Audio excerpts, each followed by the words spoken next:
Oh, you have those things. You're like you. This is a true experiment. We'll be out of the job. We're just starting the job. We are out of the job. So it's fucking mind blowing. What's a cool new Web3 thing, or like what's your like takeaway from all this? Dude, I just think that as blockchain as a technology or as a concept has a lot of potential um, to disrupt the world in many ways, like good and bad.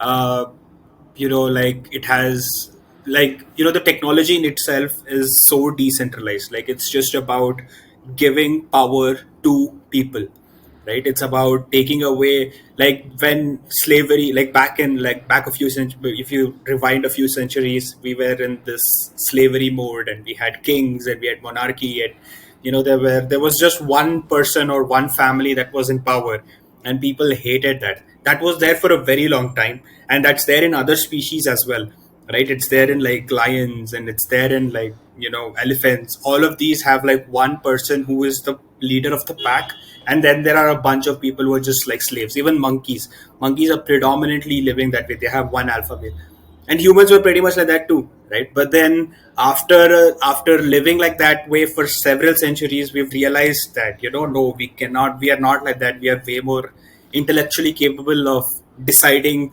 of taking decisions together. Like we figured out that we work better as a hive mind, right? Like when Yeah. every person adds in their opinion, and then that becomes into this perfect crystal thought that just benefits like the entire lot of people.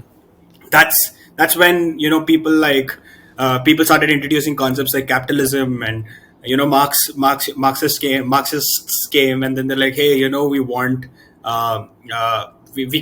we want more freedom for people. We want Yeah. sovereignty, and we want people to have an opinion of theirs, and we want it to be heard. And I just think that blockchain as a concept just catalyzes all of that. Like somehow democracy became so centric, and it became like just small group of people controlling, and it just kind of diluted the whole purpose of what it was supposed to do, which is introduce decentralization. That now we need to have a technology like blockchain to disrupt it. So I just think it's fascinating as a technology, and I just think that I hope more people understand about what this is, and I just hope that uh, all the entrepreneurs, all the tech geniuses. I'm not a tech guy, right? But I just hope like there are like other tech geniuses out there who understand the value of this, who build products that can disrupt civilizations, and that can disrupt humanity for good, right? And make us a better species. Vitalik for the win, Yeah, right? yeah, we need more We all Vitaliks. are. Yeah, we need more Vitaliks. I truly love his story of how he like stumbled, how he got into like how he found out about Bitcoin.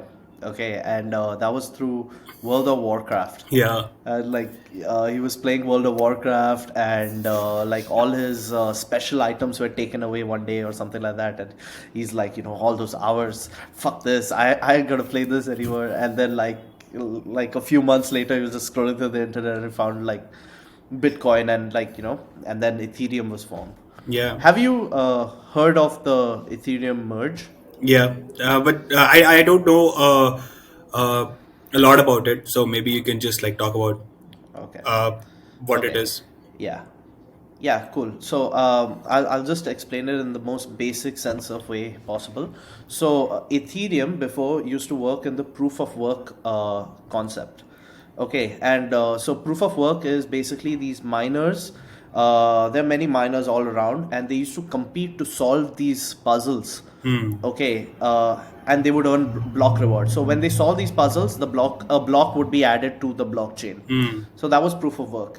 So with this merge, Ethereum is now moving from a proof of work to a proof of stake. And so the proof of stake model, so it just happened. It was the most awaited like thing. Ethereum is on the rise since like after this merge. It literally just happened a couple of weeks ago. So these validators stake their Ethereum, okay, and are selected and are selected. So the more Ethereum you stake, the higher chance of you selecting, and then you can do this. So I'll just explain to you what staking is. Staking is essentially locking up your Ethereum in a smart contract, like a collateral. Okay, the minimum you can put is 32 Ethereum, so which is like $50,000. It's quite a lot. So basically, you put this minimum amount in a staking pool, so you earn the interest as well. And you get chosen as the validator, and then you validate the certain transaction that's happening in the thing. Once you do that, once the block is added to the blockchain, the smart contract automatically gives your money back, plus the reward as well. So this is the proof of stake, this thing. So it's apparently supposed to be way more faster, way more energy efficient, and yeah, like all those kind of things that are coming up, and like it opens Ethereum up to a lot more things. And I found like this whole staking thing very interesting. Obviously, like you and me, $50,000, macha, no, Yeah. right? But there are like in centralized exchanges like Binance and Coinbase, they have these staking pools where like how much ever money you can give, basically you can add to the staking pool, and until like a certain amount is there, maybe like 100 ETH, 50 ETH or whatever, because apparently it's a big pool, right? And you would earn the proportional amount of reward. Oh. And yeah, there are certain risks to it as well, but yeah, I think So it's a basically, these solid guys bet, aggregate I would say. Ethereum, and then you would have like a stake. Like, so let's say they aggregate 100 Ethereum, and you contribute one Ethereum to the pool of 100, then Yeah, you will essentially get yeah, 1% of the whatever profits that particular the reward. reward. Oh, okay, makes sense. Yeah, But that's good. That's yeah. good. So That kind of opens up doors for people like you and I to, start being a part of this more actively. But you mentioned some challenges and limitations, right? So what do you think these limitations could be? um, like I'm not too sure of how safe this is. Obviously, there is like there are many, like staking is not a very new concept. Obviously, proof of stake has been talked about from the start, and like I'm just not too sure of, like maybe I don't understand it completely in the deeper level, but yeah, but I just think it's really cool that there are like opportunities here that you can like earn, like even though you have like so little.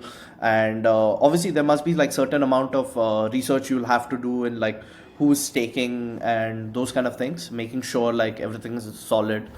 But yeah, since there are smart contracts involved, and like as we know, like Bitcoin is quite safe, so I think it should be fine, I guess. Yeah, no, I think the one of the challenges could be that there might be a lot of these aggregators that would come up, and like you said, I think you kind of hinted on that, which is the trust aspect of it, right? Wherein if there are like 500 different aggregators that are out there, maybe like a good chunk of them, a good percentage of them are just scammers who are just going to take your Ethereum and like run away, and you're just like sitting there waiting for your bounty to come through, but then you're just like, hey, they just Yeah, like yeah, absconded. So I think this could be like challenges like these could be around where this starts becoming more mainstream. But yeah, that's good. So yeah, basically, Ethereum merge. The primary thing of Ethereum merge is proof of stake becoming the way of consensus. Is that it?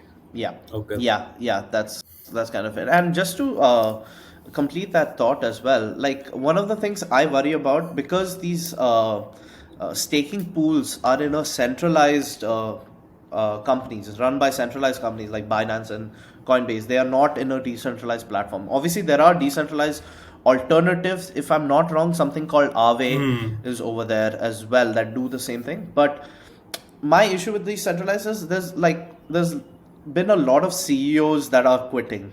Okay, I mean there's been some. I mean, obviously it's So like high when pressure, you're and there's done a with this, also talk about why CEOs are quitting, like as to like whatever you found, like what you know about it.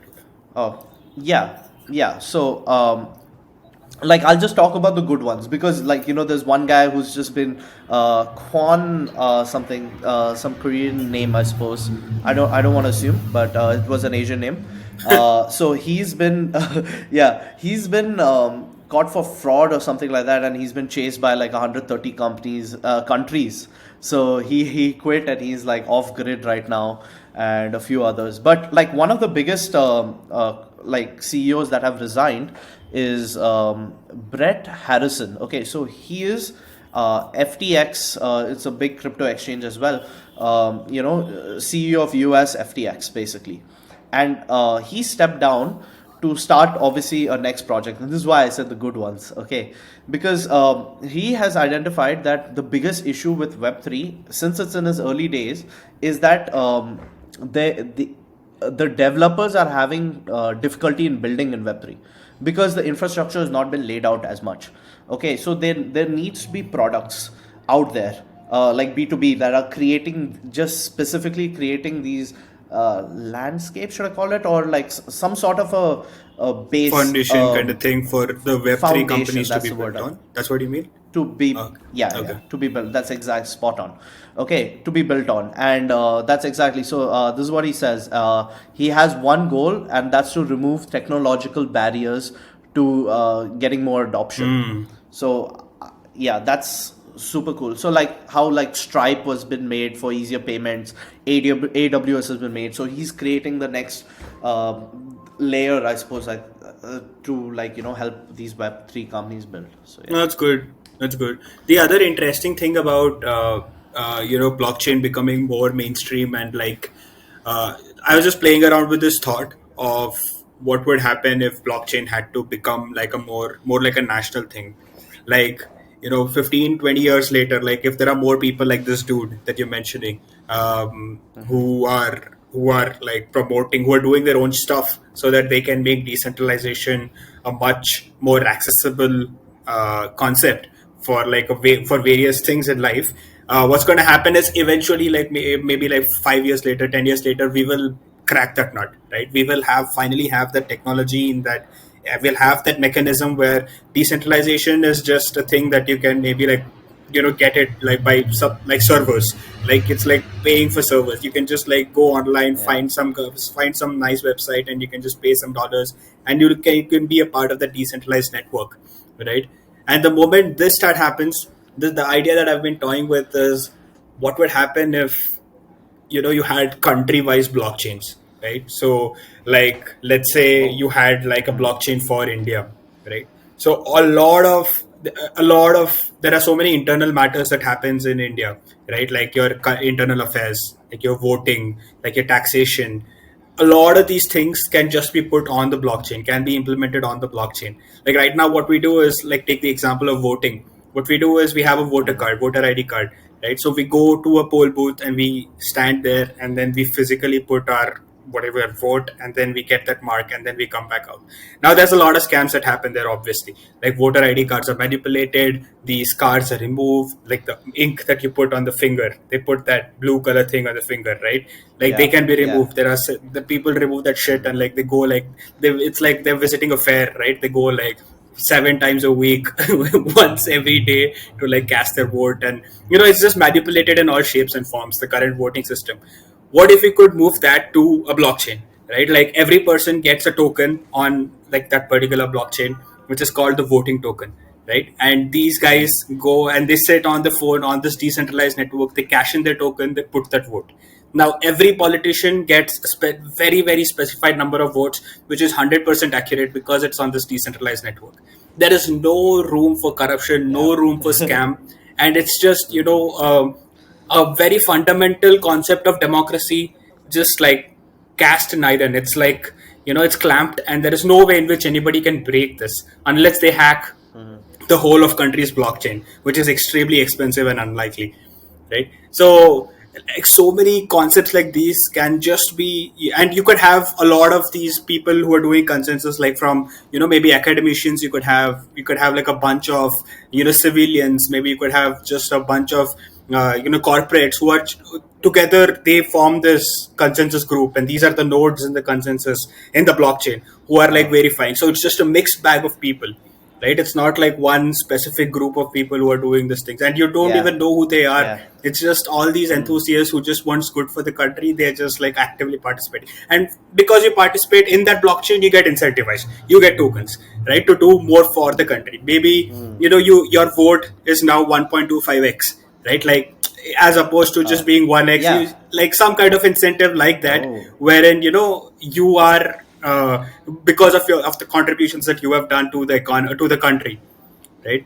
I just think it's fascinating where this can lead to, and we need more people like this who are enabling startups to build stuff on blockchain.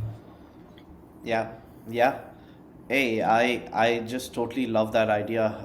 To be honest, I don't know much about the politics and everything, but this obviously India being the largest democracy in the world right now, it totally makes sense that this is where we should be heading Right. in the future. And I have a lot of good hopes for India right now because I know they're a big backers of technology. Okay, all this money that's coming in, that's only because the government has also enabled a lot of people to pursue this kind of technologies and these kind of things. Yeah. Like you mentioned, I think the FIRs are now being on Yeah. the blockchain and everything. And when I heard that, I was like, India, Yeah. are my country? That's good. No, Dude, and this is like some bull. small village. This is not like Bombay, Delhi. No, this is like a small town. I think it's Sholapur that is doing this. uh, If I'm not wrong, that's the town. But yeah, it's a small town. It's not a city. It's not like a. No, it's not Hyderabad, Chennai. Not these metro cities. yeah, So that's really cool. yeah. Yeah, that absolutely is. Yeah. I love the whole owning the part of it. So I think Web 2 was just called I'm forgetting the thing, but like in Web 3, it's you own the kind of content that you put Yeah. out there. That's where it's like the NFT thing has derived, Yeah. and it's come. So there was this idea that was thrown. So I was watching a podcast, and they were talking about AI coming up with pictures and videos and everything like that. You just like type in the thing, Oh and yeah.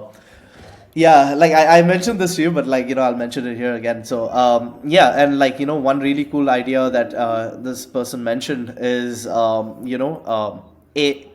for music. Mm. Okay, so basically you type your like whatever kind of music you want. You want hip hop? Do you want a little like this those kind of settings that is there, and it creates the soundtrack for you, and it's obviously one of a kind, right? And you can immediately like what's the word, mint that audio clip and like make an NFT out of it and like sell it because you discovered it, you put in the parameters, and it's according to your subjective hearing and those kind of things. So I find that really Oh, cool that's as well. fascinating.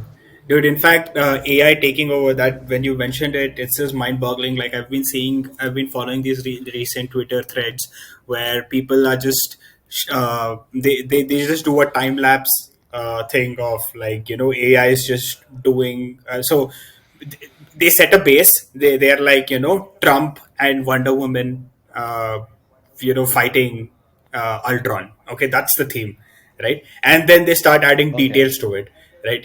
On Earth, and then with Iron Man, and then Yeah. like with in New York City, and they start, and it's just like initially it's like a very crappy photo. It's just like Trump with like golden, like blonde hair, and then there's just a Wonder Woman with just like with a fucked up face, and then it just starts becoming, as they add more details, it just becomes like a portrait. It's like some painter actually sat, and then you can see shadows on the painting, like the level of detail in the painting just like exponentially increases, and that time lapse is just so fascinating to watch. And it's unbelievable that all of this is done through AI. All you need to do is just sit in and like type in what you want, right? Yeah. And maybe, who knows, Yeah. with like Neuralink and shit like this, eventually it's just gonna become, you just need to sit and think, right? You just don't even have to physically type or do anything. It's just, you just think, and then it becomes. Have you seen that Netflix show? God, I don't remember the name. Alien Worlds. No, Black Alien Mirror. Worlds. Dude, you No, have to watch no, it. no. It's like fucking mind blowing. Okay. And not a lot of them, but like a few episodes are actually mind blowing. So basically, what Alien Worlds talk about is what would life look like in other extraterrestrial, solar systems, right? Like not on Earth, but like somewhere else in some other under some other sun. And then in that, there is one episode wherein they talk about intelligent beings, and then it's just mind blowing. So their vision of what a perfect intelligent species is just one brain. It's just like one mass of muscle that is just thinking. It all it is doing is just thinking, and then these things are just connected, just like how we have neurons in a brain. All of these guys are just connected, and they just form like one mycelia, like how fungus, like mycelia, right? Like fungus lives in that, like a large group of fungus is called mycelia, and they all communicate. Like fungus just communicate. So you stamp somewhere there, like five It kilometers knows. Yeah, away, it's a hive it mind. just knows. Yeah, it's a Yeah, hive mind. exactly. It's a hive Yeah. mind. Yeah. So Okay. these things are just like living like that, and then they're just like protecting against aliens that are invading, and it's just like a crazy visualization of what a perfect intelligent species Yeah. would look Yeah. like. And I Yeah. think we're just heading there. Like if That's you just don't have to type anymore and you just have to think, that's like that's where you're walking towards, What is right? the show called? Alien worlds. Alien World. I Sounds think that's what it's sounds called. exactly like Stranger Things. The one being Yeah. super cool. Yeah. Yeah. Yeah, but it's fascinating that you brought up AI, like and you were talking about, like how quickly the AI learns or something. So I watched this video a while back, okay, and it's really cool. It's on YouTube, and I can't remember the link. I'll share it, okay. So basically, they've created a game. Okay, so it's a game of hide and seek. There's two teams of two, and both are AI. Okay, so it's AI versus AI. Okay, so the red team and the blue team. So the red team are the seekers, the blue team are the hiders. Okay, so so they have a room. Then they have a small section in the room as well. Okay, with like two door-shaped gaps in between. Okay, I'll put up a picture somewhere here about it. And the objective is the blue team gets some time beforehand to hide before the red team has to find them. Basic hide and seek. But there's a catch. So there are a few objects in the room as well. So there are like two boxes and a ramp. And initially when they ran the simulations, the AI would just like the red team would just catch the blue teams like straight up. But then later, what happened is the blue team realized that they could, move these boxes. So they put like these boxes in the entrance in those door shaped holes over there to block the passage. So now the blue team is winning constantly, and then some 10 million simulations later, what happens is the red team figure out, oh, there's a ramp, and they put this ramp near the wall, and then they started like hopping over it, and like the whole simulation just like kept going on. Like it was so clever, but although like it took like 10 million simulations, which is like, I mean, come on, like for like an AI simulation, I guess like maybe what, 30 seconds or something. But yeah, like I love the whole, like that they're like growing together and they're thinking and those kind of things. Dude, I think Which I've is watched awesome. this. I remember there was this one part of that video wherein they find a bug in the code. Like there Huh. is some bug that like human. So then it's a game, you're saying, right? So Huh. there's a bug in the code, and the AIs find that. So there's a wall. The wall is physical uh, when you look at it, but Yeah, then yeah. you can actually go through it. And they found that particular bug, and they started going through that. And then these guys had to stop the game, fix that bug, and then they had to like go for it again. Teleporting through that one Yeah, buggy place. Oh, was it yeah. you that sent me this link? I just remember seeing it Okay. randomly. Yeah, yeah. But no, that's fascinating. No, but Yeah. here's the thing, right? A lot of people tell that AI is gonna take over. AI is gonna do a lot of shit. They just think that they have Ultron in their mind, like when they're talking about things like this. But honestly, AI is pretty good under constraints, like as in you give it a problem to solve, it is good at it. Like Yeah. the objective is to, okay, you need to jump inside the wall and catch that guy, that's the objective. It's gonna like think through every possible combination and come like arrive at a solution for it, right? But however, humans are not like that. Humans are like fucking creative, right? Like we're just like, hey, fuck this, I don't want to play this game, I'm going to move on, I'm going to play some other game, I'm going to play my own game, I don't have to like follow your rules. And then we build something else on our own, and that AI cannot do. Like as in, they have to be sentient to be able to do that. They need to have that consciousness coded into them to be able to say that, that I'm going to do something else, I'm going to be creative, genuinely creative. Like, yeah, like if you think of all the AI that is there, like even the thing that I was telling you about, this painting thing, like the time lapse thing, it's all the parameters that I've been giving, right? If I tell you to draw Yeah. Donald Trump and Wonder Woman, you would put in all kinds of details, all kinds of depth, everything. You would just like you would just like go all out at it, right? And you Yeah. just give me the best possible painting. But then AI does what it is told to do in the most creative way possible, right? And the more details I add, the better it does, right? So in a way, it still needs human input to be able to become better, right? For now.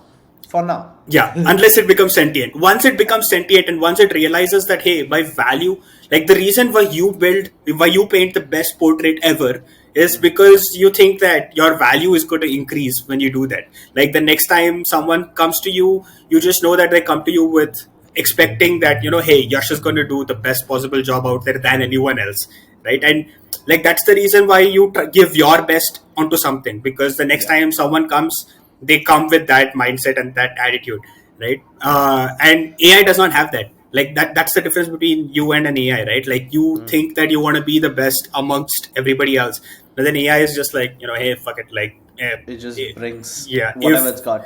yeah, it's just like a bunch of if else and for loops just running, and then like that's it. It's just got like a Yeah. lot of power. That's the thing. It has like like you said, it can run like millions of simulations in a very short span of time.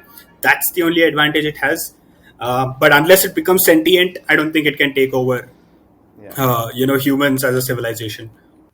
Let's get someone from this AI space. We need to talk to someone from the AI space. Yeah. Okay, not just because of that, because okay, so there's this one AI platform out there for copywriting. Okay, they're called Jasper.ai, and they were before called Jarvis.ai from like Iron Man and those kind of things.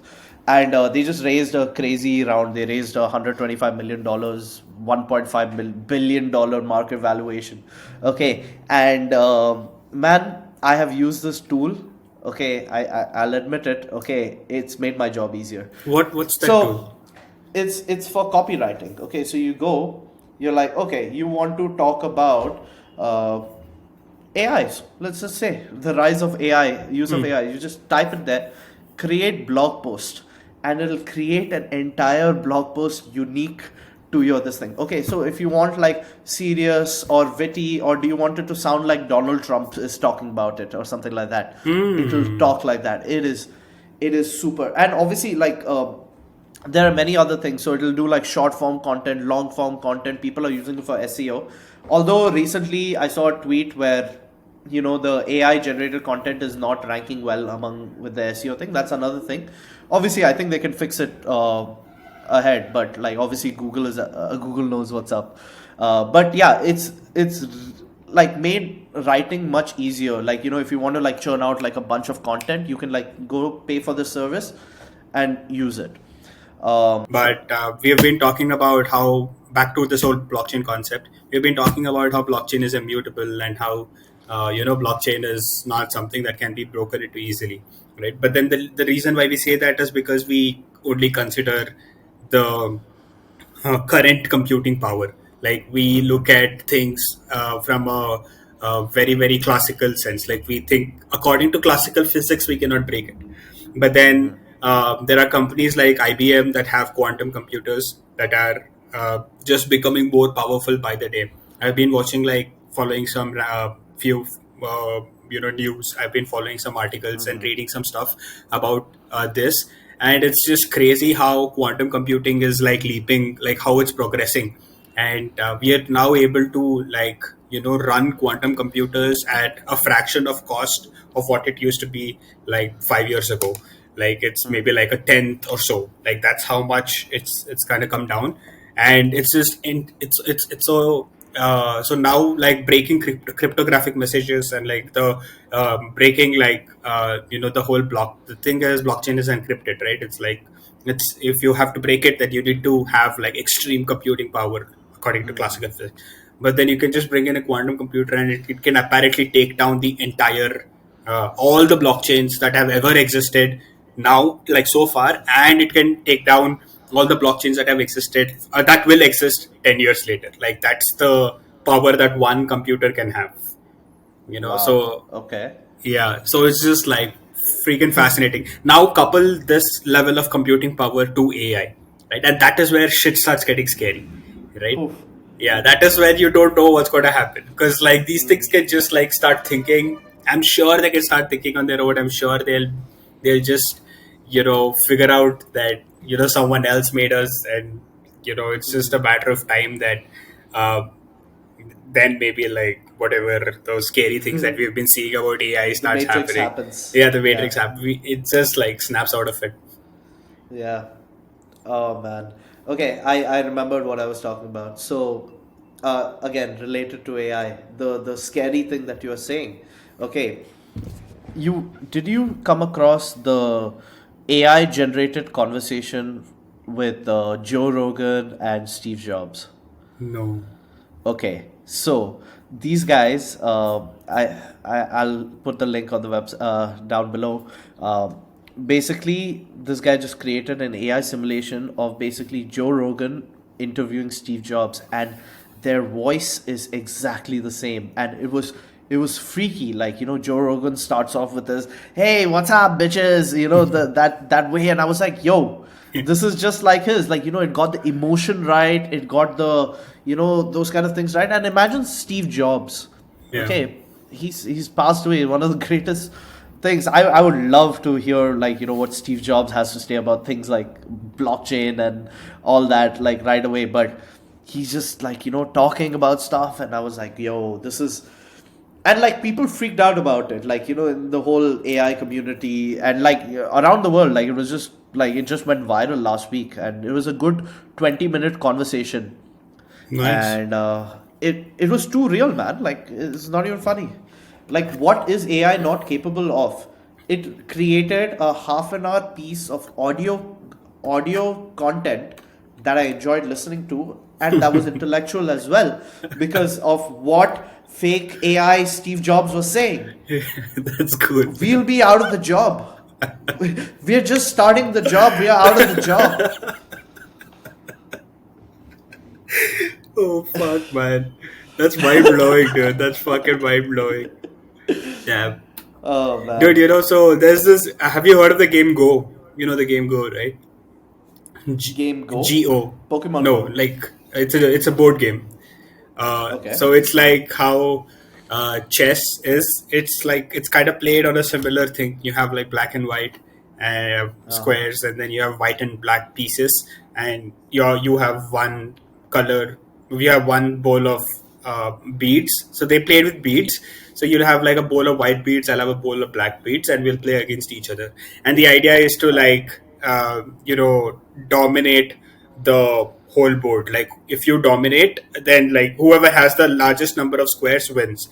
We had a Uh, game on phone wherein like you had it could be played by four people, and then each of them put like different colored balls, and then like if you have like an edge, if you get a corner, then you have like you can split it into like three balls, and then you just get like more area yeah. basically, right? So Okay. this is kind Yeah. of like that. So Go is supposed to be considered as one of the games that makes humans, like it is like a human game. It's like an identification of human, right? And Okay. it's supposed Fair to enough. be unbeatable by AI, right? AI. And AI beat chess long ago, like back in 1998 or so. Like it beat Gary Kasparov. Like IBM created some AI, and then it beat Gary Kasparov, who was a world champion back then. And then boom, Uh, like AI was like, people thought that that's it. Like chess is gone. The only thing that's that is it. remaining is AI. Sorry, is Go, right? And Go is what makes us human, and we won't give this up. And then there was a bunch of Huh. people from Google who kept building AI, who kept building an AI, who kept training an AI to beat people at Go.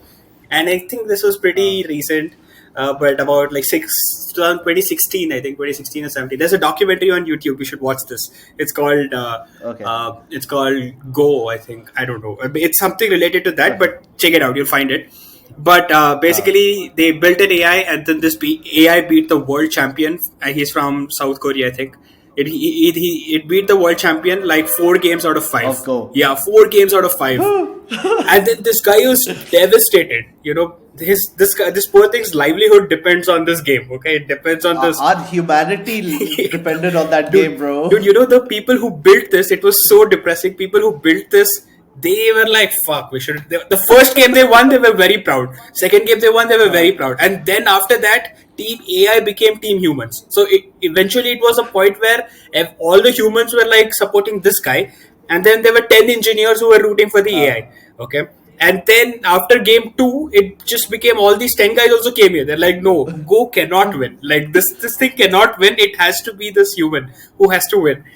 But then like it just beat him. It just Jesus. mercilessly beat him. Jesus. And it's just like now we don't have anything else. Like fuck We it. have nothing. We Now, can't. We can't now fight against the AI. no, it's just crazy. But I was just telling that it's again this controlled environments, right?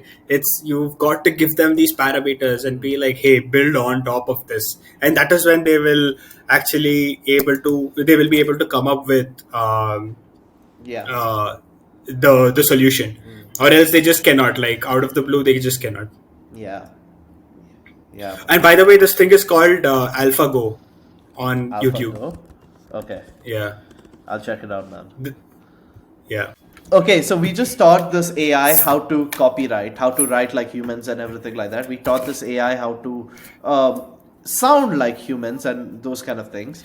How long until the AI learns how to code? Or is that what I'm no sure code it is tools are? already. Yeah, I'm sure they've already started coding. There are some tools that are already in beta phase somewhere out there that you can just give in certain constraints and they can It just just builds like an app for you. build stuff. Yeah, it just builds an app. I'm pretty sure there's stuff like that. But why I think humans have an advantage over anything else? Like that's what makes us the most dominant species on Earth as well. Like that single trait that we have, which is the ability to communicate and pass on the knowledge, which is not there in any other species. Like if you look at like an octopus Uh, that's born, right? This octopus has to learn every single trick in the trade of the trade. It has to learn every single trick of the trade, and by the time it grows up, it's just like it has learned a lot of things, yeah. right? It's very, very intelligent. It knows a lot of stuff, but then it just cannot pass it on to the next generation to build on top of it, right? Yeah. Like the next baby octopus has to go through the hard way and learn all those things and only then become there. So they have this graph where if they go to the top, they become super, super good at being their species, and then it again drops, and then it goes on top, again drops, right? This is what happens, right? But then humans, no, like we know history, like we know all the way back to like Mayan civilization, like what people were doing. Like we have been able to like build on top of someone else's failures, Yeah. right? That's what makes us so special. But then AI cannot do that, right? AI is like you have an AI for Go, you playing a game, you have an AI for painting, you have an AI for writing, but then they are separate entities. They are totally separate things, Yeah. right? Yeah. So there is, and they just cannot coordinate because they're different pieces of code, right? So I think that's what still gives us the edge, right? And yeah, there was this interesting thing that I was saying about. So Tesla made what's that robot called? Not Yeah. Tesla had some robot thing I saw a while ago. Yeah, it's called something. Recently, like a few weeks ago, a couple of weeks ago, Yeah. they had this launch, and then in that Elon Musk says that, guys, I'm going to build this robot is like built for like to do repetitive tasks and dangerous tasks for humans, and I've also ensured that this runs slower than a average human does, so that if you have to like outrun it, you can like fucking bolt and fuck off. Because if it changes its mind and then it starts like let's like Yeah. take down humans, run the fuck away from it. Yeah. That's what he says. It's called the Tesla Optimus bot. Right. Yeah. Really? He said that? Jeez. Yeah. In one of the things, I don't know if it was like an article or like some post that I read, And then in that he said that these bots are designed to run slower than humans. That's great. That's great. And it costs less than $20,000. So yeah. Yeah, that's like a housemate that you can have. Yeah. You You know. know, when Web3 and Metaverse has gone mainstream and like, made it, when Metaverse has really made it, when there are a butt ton of sex stuff on the Yeah. Metaverse, that's when you Yeah. know, okay, we are in the future now. Okay. And if I'm not wrong, I think I saw somewhere. Okay, I don't know whether it was a troll or something like that, but I was like, oh, that's what I went to. Yeah, dude, one of the first things that happened when Web 1 started was porn came up on the internet. Like, as soon as the internet was more available to everybody, the Oh, first thing that happened was sex videos on the internet. wow. Yeah. Oh, damn. Like, humans are like fucking degenerate as fuck. Dude, but this is actually very, I just think it's something to do with species because I read this very interesting experiment that was carried out on monkeys. Mm. Okay, so what happened was that they got a bunch of monkeys and Oh, then they put them in like a safe environment. It's not a cage. They're not like tensed or anything, right? yeah. It's like a safe environment where they're in like almost natural, and there is one small outlet Oh, through which every time you give a token like a piece of paper or like a coin, I think you get like something in exchange. Okay, okay. so you get like food in exchange or sugar in exchange. Right. So what started happening was, after a point in time when all these monkeys started realizing, Huh. there were female monkeys who started becoming whores, who were like, No way. like, yeah, they're like, all the male monkeys come and like do whatever you want to do to me. All I want are those coins, and then it would collect those bunch of coins, and then it would go and give No it in way. in that slot, and then it would get the reward. No This way. is like this is a true experiment that was carried out on monkeys Yeah. recently. Yeah. Check this out. Yeah. It's fucking mind blowing, dude. That So just blew my mind. Wow. Okay. Yeah. yeah, Yeah. I'm sure I butchered the story like crazy. I swear, like I didn't narrate it right. But then that's the central idea of it, wherein No, I money just plays such a vital role in like. absolutely, absolutely. And I'm not commenting on this for reasons of like I don't want to be cancelled. That's all. Okay, I'm just curious, and we are gonna put this link down below for sure. If we forget Yeah, all yeah, links, it's fine, but this link will be there, guys. Just yeah, yeah. yeah, yeah. Oh man. No, so I'm sure I'm not surprised that humans are doing this. Oh yeah, Like, absolutely. Yeah. it's like And very per, well explained. Pers- but like I'm telling you, have you ever put on the Oculus stuff? Have you tried that? No, I tried no. it once for like just 5 minutes, and it was like a space program. It was beautiful. Yeah.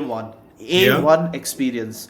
I loved it. Okay, so obviously it's space, so you're like moving slow, and you have to like open the hatch, and then you have to press the skywalk button. Then you actually go into space. Okay, with the Damn. thing, and you're in the International Space Station. You can look at Earth, you can look at the sun, and you can look like it was a beautiful 5-10 minute experience. It was super cool. I was actually thinking Damn. like the new Quest Yeah, the Pro. Pro has come out, and I was like, okay, you Dude, know what? that's mad. Yeah, That's fucking mad. yeah. And talking about the metaverse, okay. So there's this Indian founders. They have started this thing called Invact Meta City, and it started earlier this year, around March or something.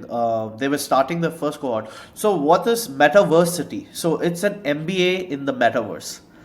Okay, and it's super cool. Like they are basically teaching you all like the startup ecosystem, those kind of things. Very proof of focus on proof of work and those kind of things. And it's like really cool. They were charging like around 2 lakhs around that time, and So it's a legit MBA degree that you get. yeah.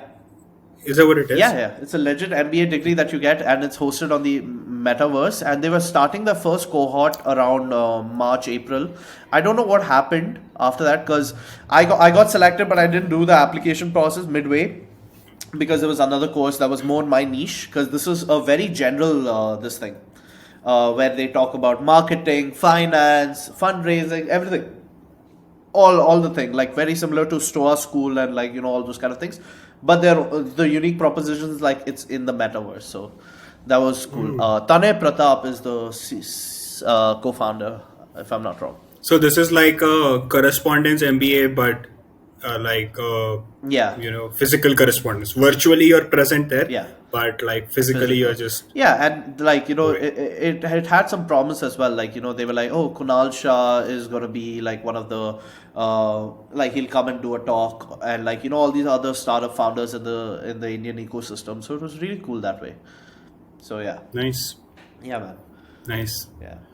So cool. Yeah, dude, fun stuff. Yeah, Fun stuff. I just think like these kind of things have to come up in India, dude. Like we have to embrace. I just hope our government goes a little bit easy on few in terms things. of like yeah, giving us leeway to explore and like a lot of startups, tech startups, like crypto startups are moving away from India and they're going into Dubai and Singapore, where like the laws are more relaxed, crypto laws are more relaxed, and there is less taxation Yeah. and and we're just losing out on tremendous talent because of government not being able to fully fathom uh, this concept, Yeah. these new technologies, right? Yeah, they need to retain the talent essentially. So Yeah. your sorry, please go ahead. Crypto is regarded as gambling in India, and that's why they charge like 30% tax on and plus 1% TDS Jeez. on all your transactions. And how is it even gambling, right? Like, what is a game of chance? It's not a game of chance. Like, gambling is essentially a game of chance, right? Not a game of skill. Yeah. But this is totally game of skill, right? You've got to do your research. You've got to like do your due diligence, find out like what is it that you believe in and invest in that. And I Yeah, just think and that your technical analysis also comes into play. Like it's your right, normal, like how many people lose out on like nifty options trading every single day, yeah, right? So yeah. yeah, And yeah, I just think it's because they don't know they don't know stuff. I mean, to be fair, Indian government is actually doing a lot of things. You should. I'll send you a YouTube channel. It's called Think School. Check it out. okay, I love the way the guy like talks about things, and he specifically talks about a lot of stuff about India, not just about India, but then his most of his content is centric around some new policies that India is coming up with, yeah, and like what government is doing in terms of like enforcing stuff, etc., right? And in this he mentions like he has brought up a lot of cool stuff about how 5G is being introduced and how 5G can impact blockchain and yeah, these kind of technologies. And like this kind of shows that government is towards digitization, it's pro digitization and it's like pro tech, but yeah, we still need more push and like more encouragement, so to speak, yeah, yeah. right? Yeah, and I feel that's definitely coming. Hopefully, like I do wish for those kind of things to happen. Obviously, like there needs to be a way to make them aware of these things as well. Because I know the average your developer, the Web3 developers are getting what $150,000, and they're literally these guys are kids. I met a I met a guy. He's just what 19, 20. He's still in college. He's learning computer science, and he's like, "Yeah, dude, that's like old stuff. I barely go to class. I'm a Web3 developer already. I'm dropping 150 grand, 100 grand last month. I made. That's what he told me. Yeah, I was like, what? We're in Koramangala here, man. Like, bro, what's going on here? So yeah, I yeah, mean, this is definitely going to catch up. The early adopters obviously going to earn a lot. They're going to make their mark, and then we're just right there. And like to be honest, India has been catching on trends way faster now. We're like, oh, that's happening. I think, like a second, a new idea gets funded in Silicon Valley. Within a week, there's a copycat of it, rip rip off, off of it yeah, in India. So I think a yeah, week, 2 weeks is a good delay. You know? yeah, yeah. Just if Indian government allows it, like yeah, because these are new technologies too, and it's literally like playing with fire, man. It can do a lot of good, but it can just like fuck things up as well. Yeah, cool. So yeah, that's the pod, Yeah, cool. I don't mind making this into an episode, honestly. bro. This is an episode. This is an Yeah. episode. I love it. This would be fun.